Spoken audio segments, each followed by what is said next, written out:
Governor of the great state of California, Arnold Schwarzenegger.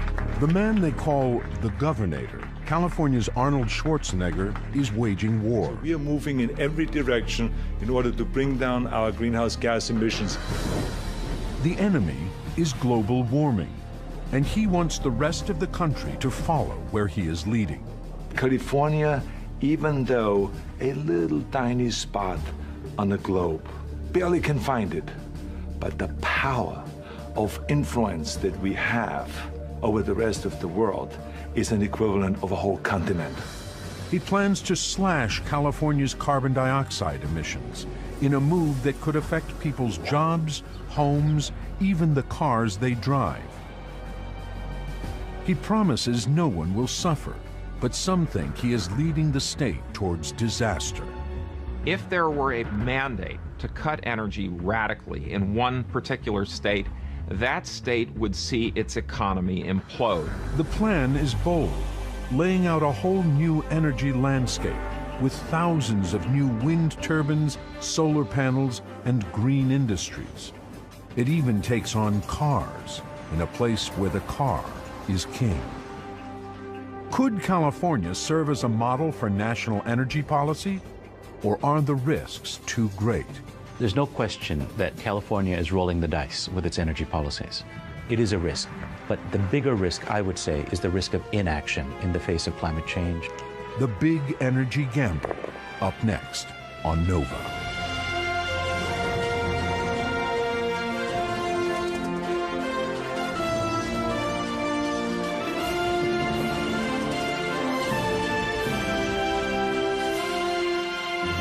Major funding for NOVA is provided by the following. ExxonMobil, taking on the world's toughest energy challenges. And by David H. Koch.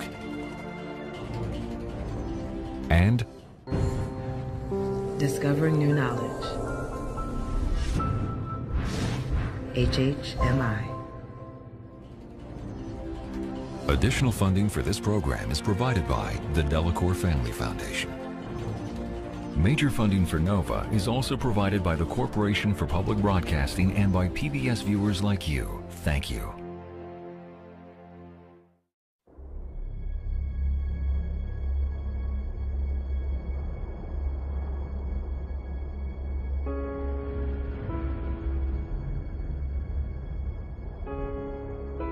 California. 38 million people live here. It's the most populated state and the 8th largest economy on the planet. But California is at risk from what many believe are the early impacts of global warming.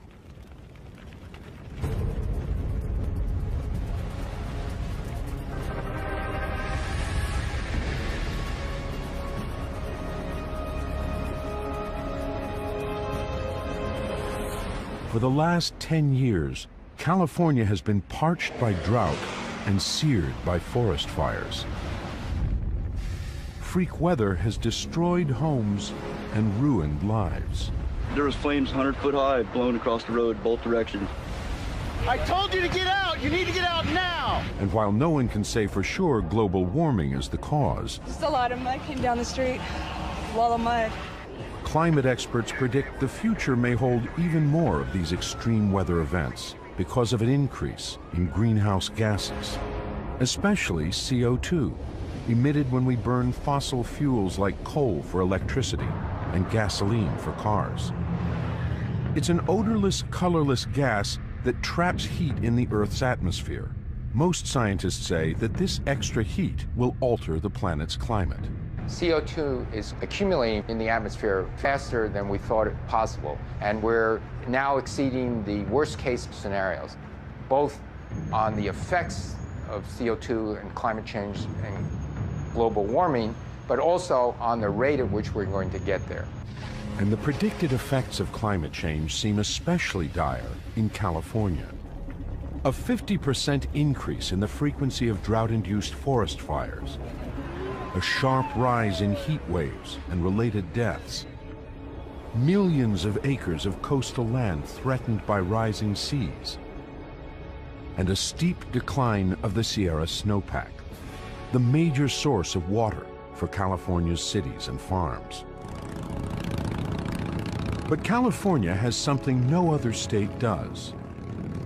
Its governor, Arnold Schwarzenegger, once a Terminator, is now an eco-warrior. Hasta la vista, baby. Here's the bottom line. We know that there is global warming, climate change. And we know that we are creating it.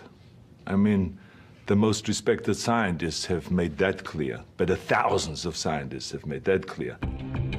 A former Mr. Universe turned movie icon, his image is not of a man committed to preserving things. Action, action, action. But now, Arnold Schwarzenegger is responsible for one of the most visionary, some might say radical, environmental programs in the world, aimed at reversing climate change. Do not lose hope. I do not believe that doom and gloom and disaster are the only outcomes. California is mobilizing technologically, financially, and politically to fight global climate change. Thank you very much. Thank you. In my heart, I had the will and I had the passion for doing something for the environment. For over 100 years, greenhouse gas emissions have risen unrelentingly. Schwarzenegger's new regulation, called AB 32, is designed to halt and reverse this. He wants to slash predicted emissions by 30% by 2020, turning the clock back to 1990 levels. By 2050, he wants a further 80% reduction. That would bring emissions back to levels not seen since the early 20th century. These targets, most scientists say, must be met by the entire world to avoid the worst effects of global warming. They are the same targets President Obama has proposed.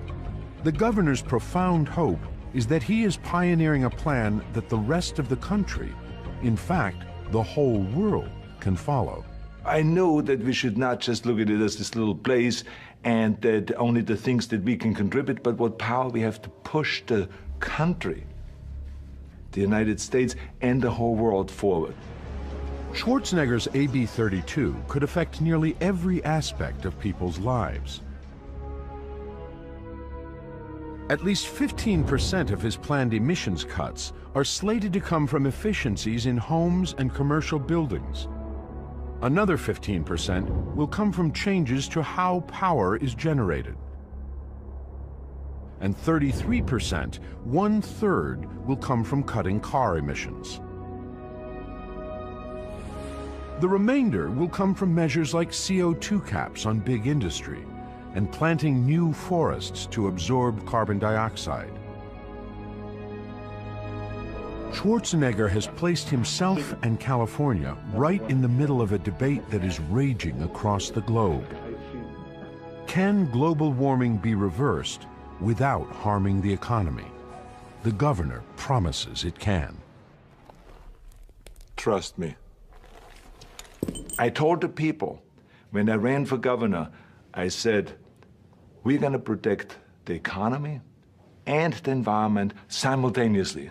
No one will have to sacrifice here. But there are a lot of people out there who don't believe him. They say that the people of California will pay a price for his green revolution. Far from saving the state, the governor will destroy it. Energy prices will go up. There is no doubt about it. You can take that to the bank. I predict that if we implement AB 32 over the next several years, as the increased energy costs kick in, you will begin to see job flight and capital flight from California. The current economic climate puts this issue in stark relief. This past year, the state had 500,000 foreclosures, lost more than 100,000 jobs, and declared a fiscal emergency. Chuck DeVore is a California state assemblyman. It hurts Californians. Poverty and jobs are a big issue. Greenhouse gas emissions are, at this point in time, a fairly theoretical problem. putting food on the table and having a roof over your head, those are more immediate concerns. And that's the issue. Schwarzenegger says you can be green and thrive. His critics say it is impossible.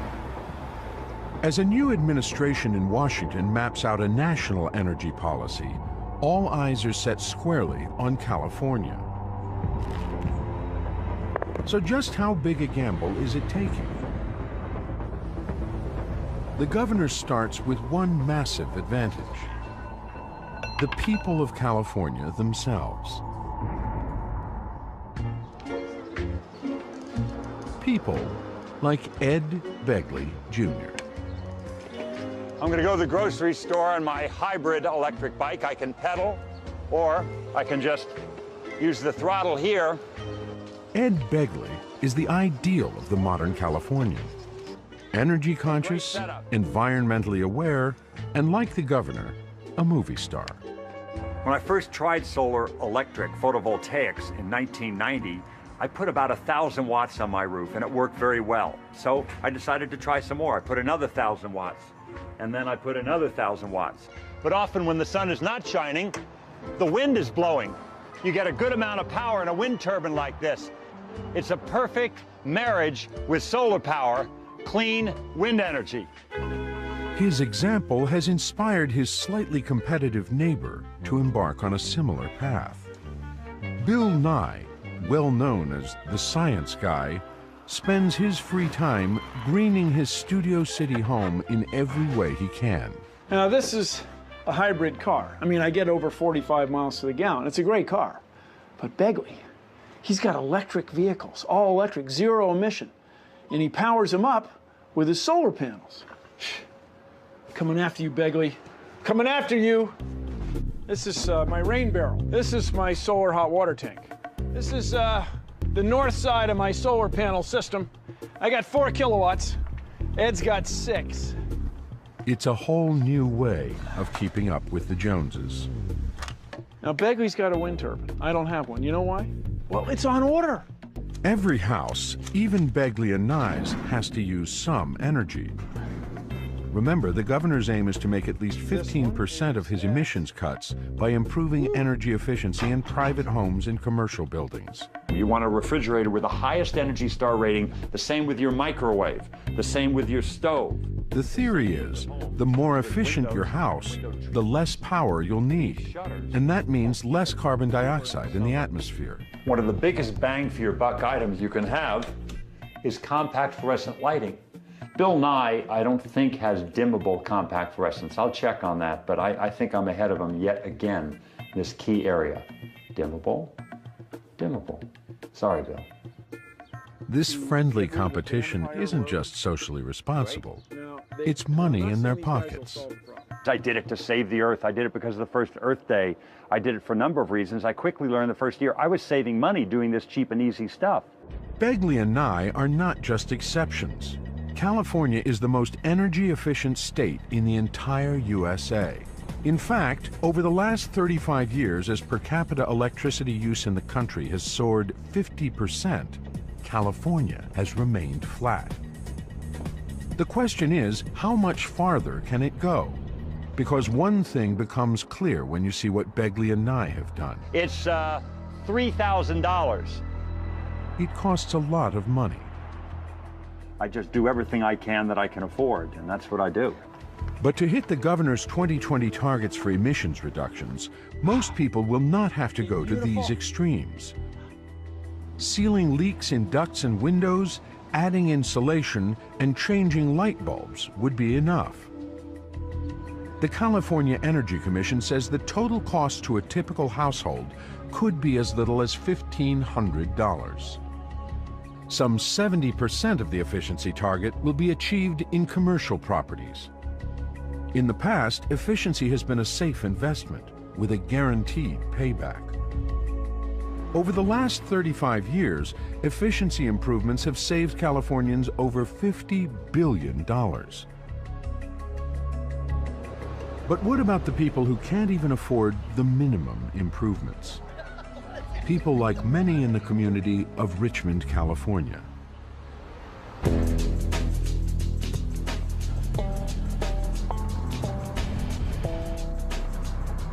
This is Richmond, California.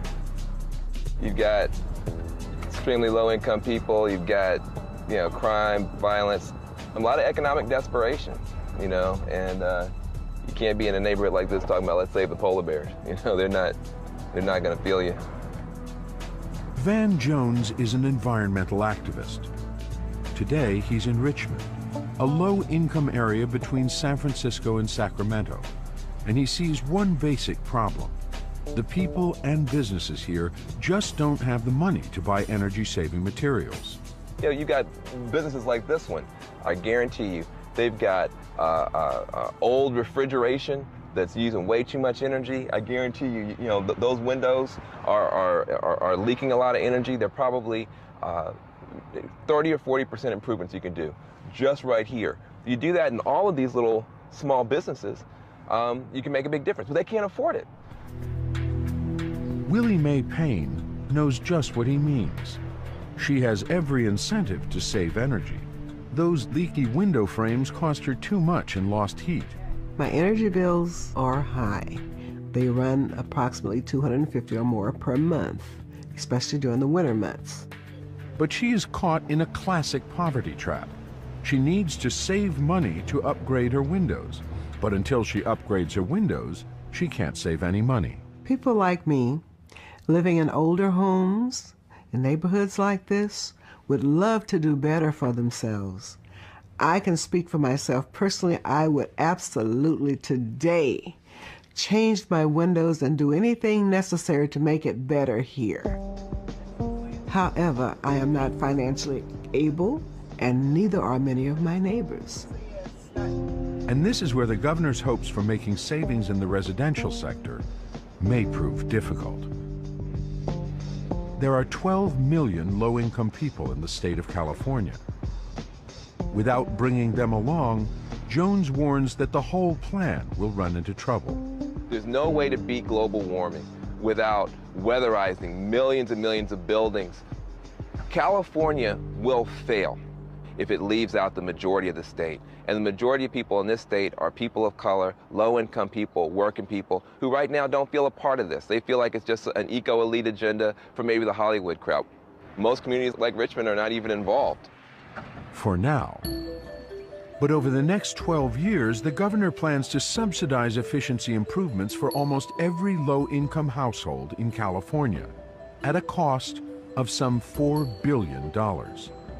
It means he should hit his 15% efficiency target by 2020, though at a price. But to hit the long-term 2050 goal of an 80% reduction in CO2 emissions, the amount spent on subsidies will be much greater. Unless a revolution can come from a place like this, California's Lawrence Berkeley National Laboratory. NOVA interviewed President Obama's Energy Secretary, Stephen Chu, while he was director of the lab. The wonderful thing about California is that the entire state is engaged on the climate change problem. California has, over the last several decades, shown a real leadership position in energy efficiency, and this laboratory became a premier institution for energy efficiency in the mid-70s and beyond. Triple pane windows with insulating low-E coatings, automatic shades, daylight simulation software, advanced passive cooling. New technology offers hope that California can meet its aggressive efficiency targets. Having these very aggressive goals is actually a very good stimulus. I have a lab full of scientists that believe in these goals and they want to deliver. But delivering these innovations will take years. In the meantime, over the next 12 years, for efficiency improvements to homes and commercial buildings, Californians face upfront costs of some $50 billion, although the eventual payback could be even bigger. But a larger issue is where all of California's energy will come from in the first place. The governor wants to get 15% of his emissions cuts from power generation by the year 2020. With California's insatiable need for energy, is it possible? All things that make California what it is The glitz, the glamour, the wealth, the businesses, big, small, and high-tech, all of this devours energy. Energy is the lifeblood of a modern economy, and electricity in particular is becoming more important as we move further and further into the information age, the digital economy. It all runs on electrons. These electrons are shipped around the state by a complex network of wires and transmission lines known as the grid. It's operated from central control rooms like this one in Rosemead, California. From here, engineers take power from different sources and direct it where it's needed. But when electricity comes from burning fossil fuels like coal, carbon dioxide is the inevitable byproduct. The reason is that, like all fossil fuels, coal consists of hydrocarbons, long chains of hydrogen and carbon atoms.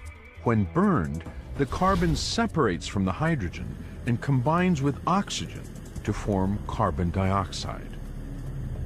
The more carbon dioxide is released, and coal has the most carbon of any fossil fuel. So here, the governor is acting at his boldest. 16% of California's electricity now comes from coal. He plans to scrap all of it and replace most of it with renewable energy. That's sources like wind and solar power, sources that never run out and don't directly produce a single molecule of CO2. Right now, California gets 12% of its power from renewables. The governor's plan is to raise that to 20% in just 2 years. Let me tell you something. We can make our goal and reach our goal of renewables by the year 2010 easily. By 2020, he hopes to get to 33%. To make this possible, there are ambitious plans to put solar panels on 1 million roofs and on 1,500 acres of commercial buildings. But unlike efficiency improvements, solar panels are out of reach for most homeowners. Hey, Dusty, up there. Even after a tax rebate, Bill Nye's cost $32,000. The most visible renewable energy source is also the most expensive. And 1 million solar roofs will yield just 1% of the necessary emissions cuts. Here's how solar can produce power plant levels of energy.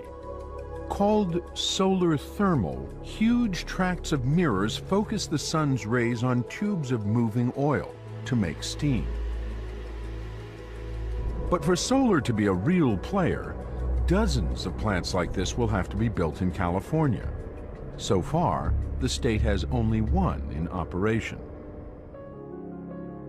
Still, the governor has high hopes for renewables. And there is no doubt that when it comes to wind and sun, California is blessed. The Tehachapi Pass on the edge of the Mojave Desert is a monument to renewables.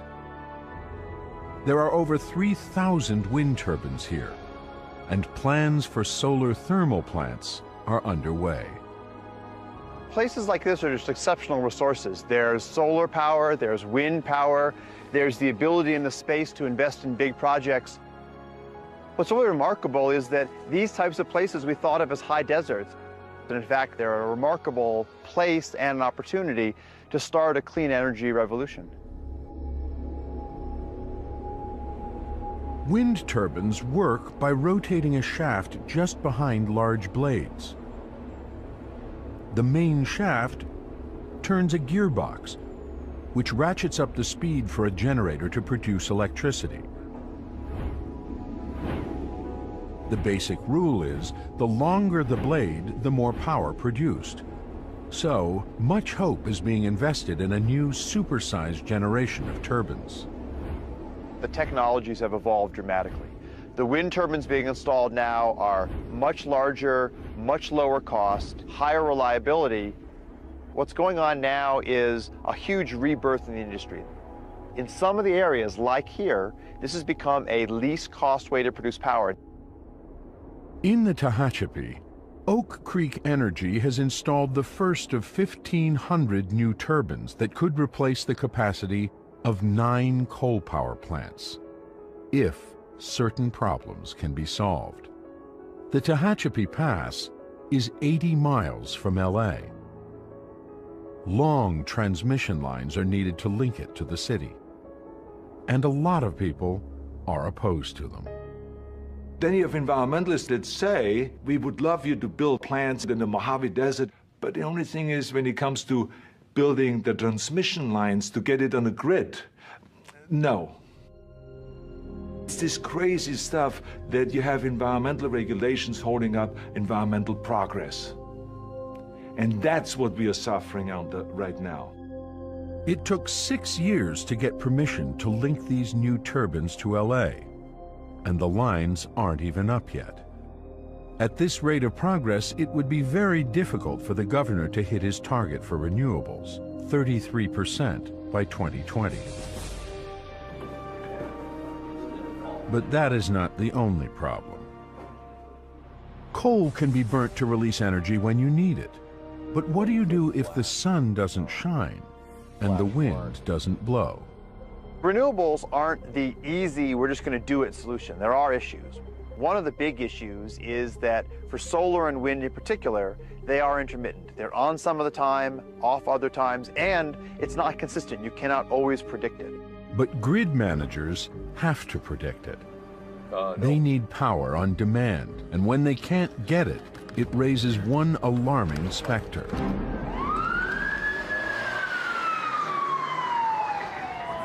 Minutes after the power went out in Aliso Viejo, there was the sound of screeching tires and crumpled cars.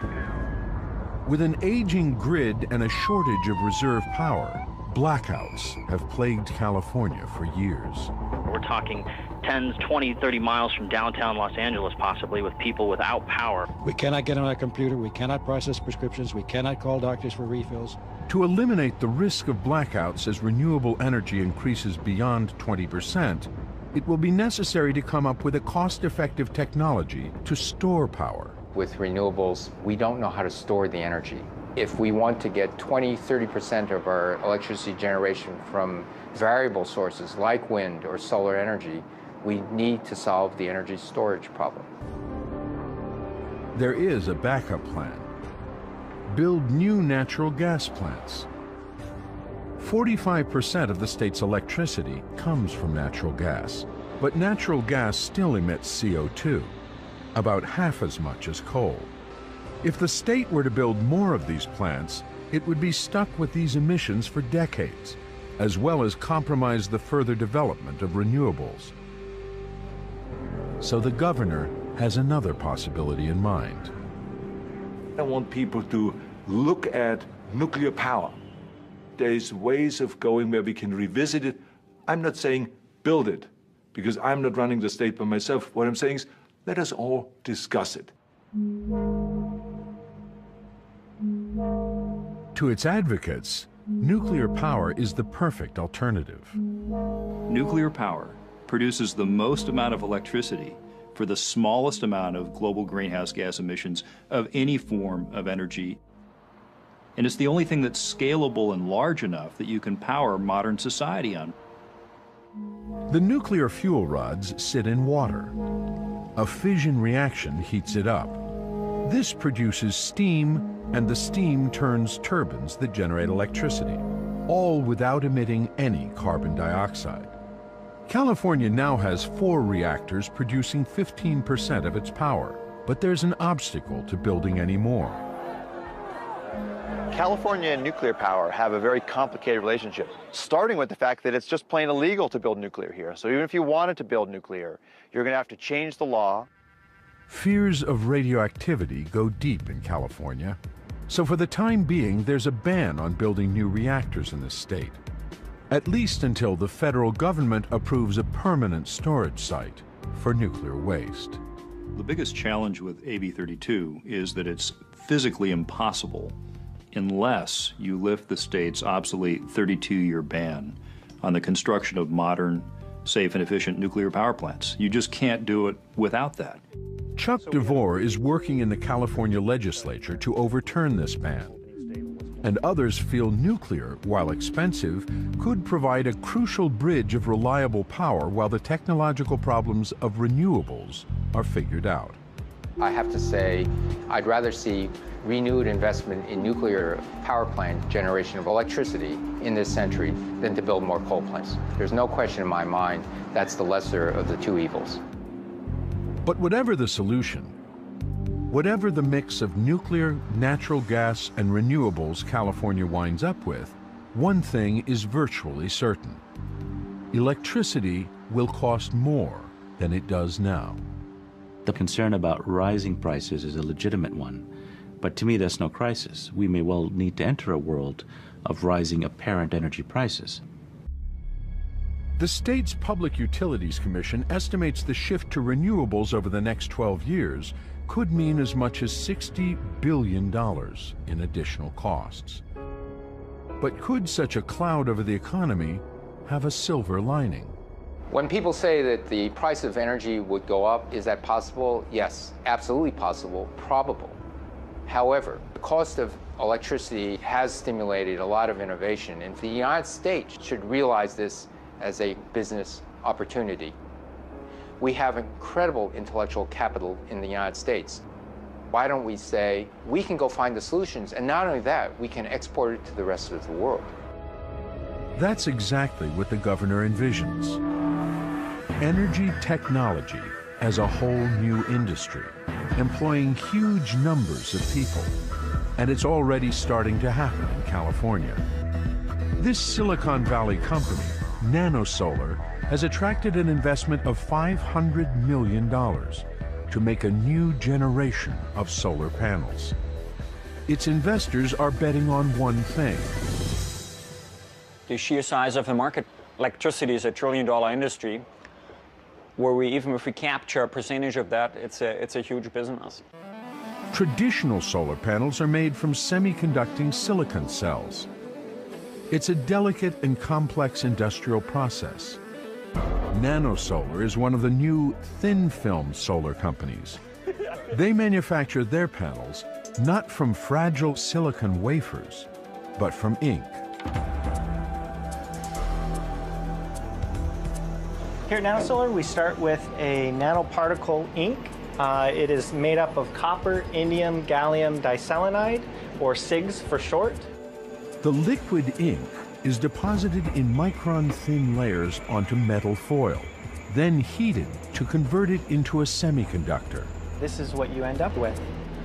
This is the final product. The dark area is the ink, or the semiconductor material. And on the back here, the metal foil that we started with. You see that it's very thin, it's flexible, and you're creating electricity. The result, a solar cell that's nearly as efficient as silicon and a lot cheaper. It's like printing a newspaper, a very long newspaper. This tool produces rolls that are 1 mile long, and we produce many rolls of those per day. And that's a gigawatt of power, basically a nuclear power plant's worth of power per year. Right now, this thin film is covered with thick glass sheets. The company has to guarantee buyers that this new material will last as long as silicon panels. The glass adds expense, but protects the film from the elements. As a result, these panels aren't as cheap as they could be. Still, they're sold out for the next 3 years. And there are many potential clients, even just down the road in Silicon Valley. Google has already invested in solar to power its large campus and save money on electric bills. We installed these panels for several reasons. One of them was to help the environment, but the other is to save money. These panels will actually pay for themselves in about 7.5 years. After 7.5 years, we're getting what's essentially free electricity from these panels, and they'll continue to generate electricity for 25 to 30 years. Another company, California Steel Industries, is investing $70 million to replace this old furnace with a new, more efficient one.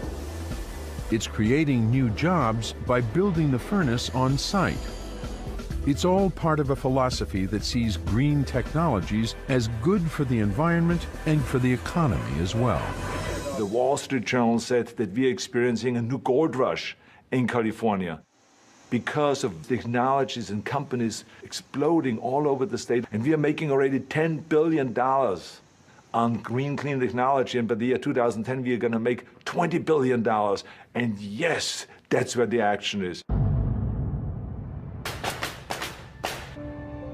But there has been no gold rush for Jim and Myra Malkowitz. Any of these for us?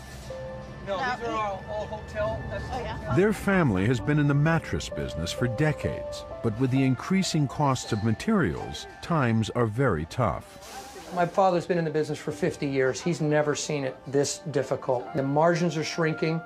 The cost of fuel is going up. The cost of foam is going up. In just a 7-month period, we've had 4 price increases on polyurethane foam, which we use obviously a lot in our mattresses, totaling 60%. 60%. That's just one component. It's gone across the board. The vicious pincer of higher costs at a time of recession has devastated their profit margins. They're down to just 3%. For Jim and Myra and their 60 employees, the prospect of a large hike in electricity rates is terrifying. Let's add these costs up. Let's say we're spending $4,000 a month on energy. It's $50,000 a year. Let's say we go up by $1,000 a month. That's an additional $12,000 that you're spending that comes out of the bottom line. Well, in some cases, that's somebody's employment. The question becomes, can you survive these bad credit markets, the tight money? Can you survive the bigger costs in gas, fuel, electricity? What is abundantly clear to Jim and Myra is that what applies to Google or California Steel just isn't an option for the small businesses that employ half of all working Californians. Investing in more efficient equipment is simply beyond them. The state really hasn't talked to a lot of small business owners to find out what this is going to mean to us. A payback in 10 years, in 12 years, that's too long for a small business like ours. We need to see it right away. So great is the fear of the future for Jim and Myra, who have lived in California for decades, that they are contemplating leaving the state. It's not easy to remain a business person in California. You think about, I could go over to Phoenix. Arnold Schwarzenegger's gamble is that there will be fewer Jim and Myras and more success stories. But California has lost 400,000 manufacturing jobs in the last 8 years.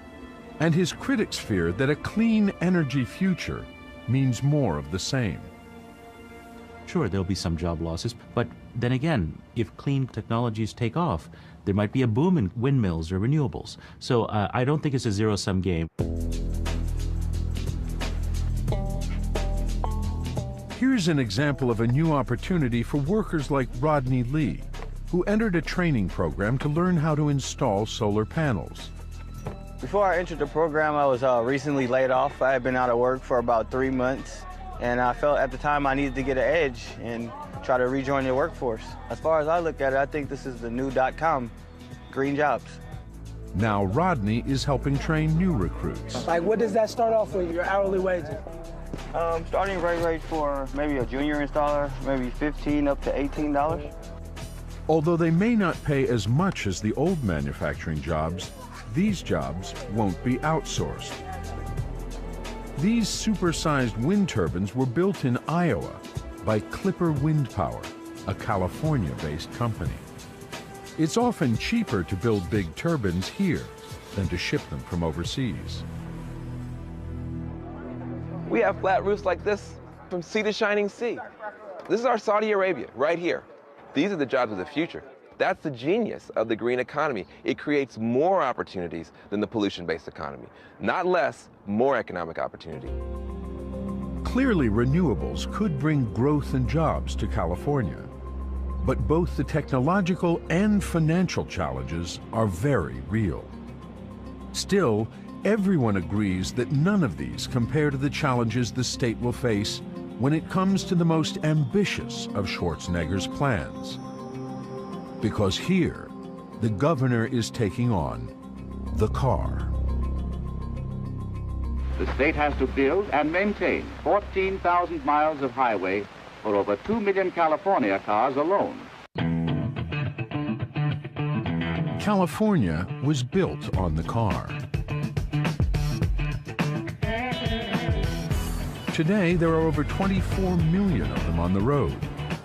It's the biggest car market in the USA, and one of its biggest selling models is the SUV. Even the governor loves them big. I saw 50 Hummers. I looked over there, I stopped my car, and I said, I got to have this car.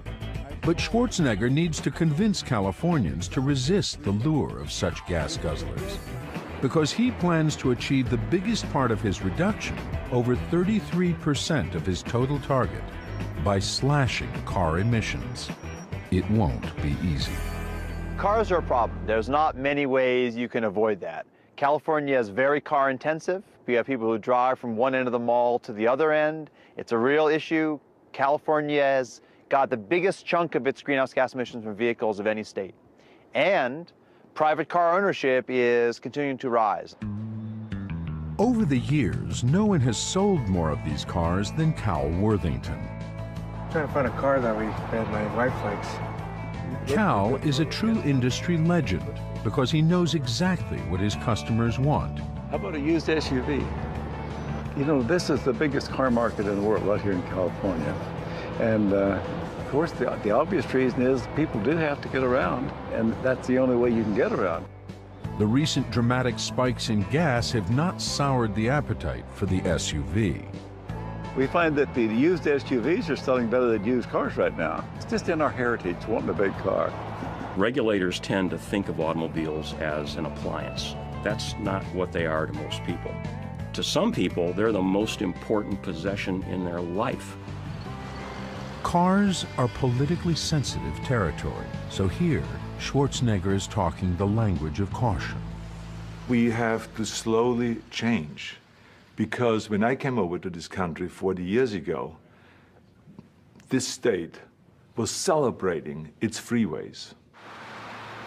You have your car and you decide where to go because it is a free way. We got to re-educate people and got to slowly move them in the other direction.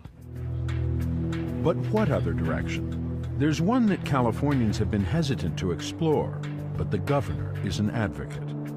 Let's use a little bit more mass transit. Let's use high-speed rail. But the governor knows this can't be the entire answer to the car problem. Mass transit accounts for less than 1% of his emissions cuts. Instead, his plan is to cut emissions by making people use less gas, effectively raising average fuel efficiency for new vehicles from 25 miles per gallon to 44 by 2020. That has put the focus onto one particular kind of car: the hybrid. Like a conventional car, a hybrid runs on gas. It just does more with it. Its engine not only powers the car, it charges a battery. The battery also charges when the driver hits the brake.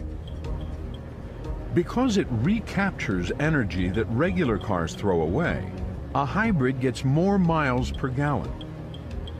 This hybrid, the Prius, averages 50 and emits 35% less CO2 than a similar-sized car. The hybrid part is a no-brainer. A hybrid just makes any engine more efficient. Frankly, almost all the cars of the future, whatever fuel they use, are going to use hybrids technology because it's just more efficient. There are more hybrids in California than any other state. To many, it is a religion, and this is their temple: the luscious garage of San Francisco. Why don't you come in now and I'll take a peek at it. Carolyn Cocolet is owner and lead technician at Luscious. You're anxious to find out what exactly is going wrong with your car. We wanted to use the hybrid car as the inspiration for the actual business itself. So we were trying to be, high-tech, cutting edge, and environmentally responsible. The most cutting-edge work here involves converting hybrids to plug-ins. So this is the first car we converted for money. You can see this is a finished product. It's plugging into the wall, charging up right now. Like a hybrid, the plug-in has a full-sized gas tank. It also has extra batteries hidden in a storage chamber beneath the trunk that can be charged by plugging into an ordinary outlet. It means you can travel short distances, up to 40 miles, on electricity. Basically, if you can do most of your trips within those short distances and you can recharge between trips, you might not have to use any gasoline at all. Indefinitely. The plug-in part is the genius behind it. It means the first 30, 40 miles of your drive can be on electricity. What's great about that is most Americans only drive 25 miles a day. GM, Ford, Toyota, and other manufacturers have all announced plans to produce these cars of the future. This has an 80-mile range. Ed Begley has an all-electric car that plugs in. Charge it by just plugging this in here. And at Google, they have a fleet of 10 plug-ins. They are the centerpiece of a vision of the future that really is revolutionary. A car that runs on the energy of the sun. Google has solar panels on top of one of its parking lots. The cars charge up while employees are at work. Southern California Edison is testing a similar setup. And if the sun's not shining, well, in California, the wind still blows at night. I think the end game for energy is a convergence of automobiles and electricity, these true magnificent but dinosauric industries that have been apart since the days of Henry Ford and Thomas Edison. And the key technology bringing them together is the electric car, that is the plug-in hybrid electrified vehicle. It is a compelling vision, a place where people drive plug-in cars powered by the sun and the wind. No emissions, everything clean. But reaching this by 2020, the target set for the governor's 33% cut from car emissions, will be very difficult. Of the 24 million cars driven in California, less than 2% of them are hybrids. By 2020, he would need millions of hybrids on the road, or millions of plug-ins. The problem? Cost. Right now, a hybrid is at least $5,000 more expensive than an equivalently sized conventional car. A plug-in is at least $10,000 more. Federal tax credits do exist, but the extra cost discourages many people. There have been a lot of studies about what people are willing to pay for higher fuel economy. And the consensus is that if a new car buyer can't make back the increased cost for higher fuel economy in about 3 years, they're not interested. But will they be interested if new technologies can bring the cost down? There's currently research being done to make the internal combustion engine more efficient, and to create lighter and cheaper batteries that can store more energy. Innovations like these ultimately will reduce CO2 emissions and costs. Let's work together with the think tanks, with the universities, with the scientists and everyone. Let's figure out the new technology, because I always say that technology will save the environment. But technology alone isn't enough. Historically, it's regulation, like the new auto emission standards California is proposing, that will achieve real reductions. One more car destroyed. As long as the lawyers and the lobbyists are part of this, progress isn't going to be made. As soon as both sides of the aisle, the Republicans and the Democrats, say it's going to happen, it's then assigned to the engineers, and then progress is made. So this is the full extent of the governor's gamble. Of all the AB 32 initiatives, reducing CO2 emissions from cars presents the greatest challenge, and perhaps the greatest opportunity.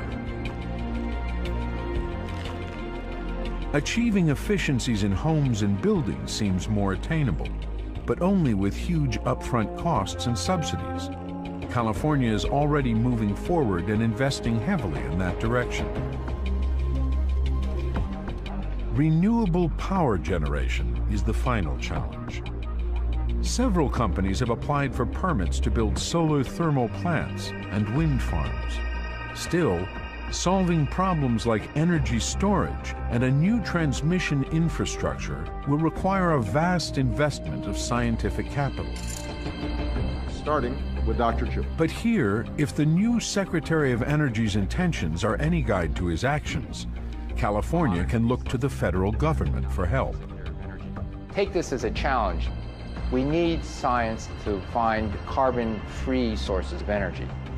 If we're going to get a solution to the climate problem, the energy problem, where it will not cripple our economy, science has to deliver those answers.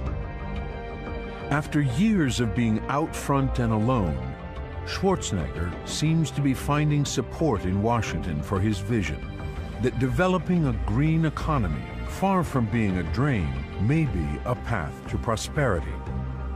And if that happens, California, for all the risks it's taking, could be in the lead. So California is willing now to go out in front. There's some short-term costs, but the long-term payoff is going to be tremendous for California and for all Californians. Whether the promise of the green economy materializes, whether the costs and benefits balance out for most people, there's one important question. In the face of climate change, do we have a choice? California is going to get things wrong, but here's the real lesson of California. We must continue to provide the prosperity for our people in a lifestyle that Americans have come to expect, but at the same time, we also must tackle climate change, because not doing anything is also a choice. And left unchecked, no one knows for sure what the ultimate cost of climate change may be. I don't think that the rest of the country has time to wait and to see if we are successful. This country has no more time.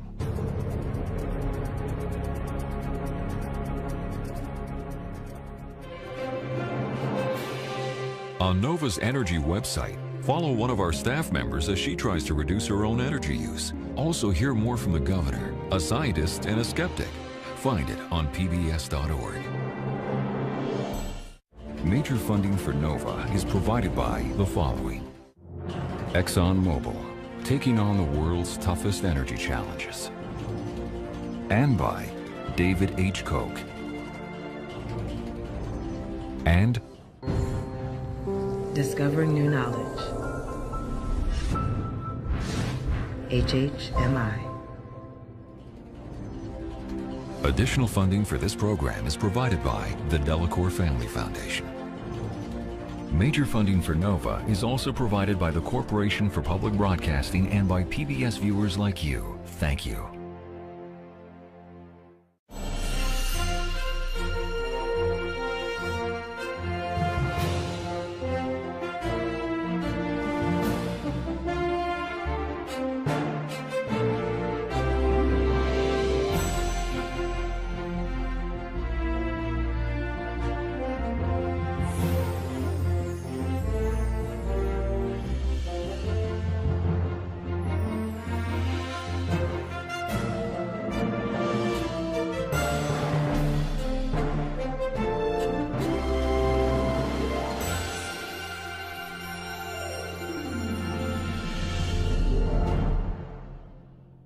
NOVA is a production of WGBH Boston. I am PBS.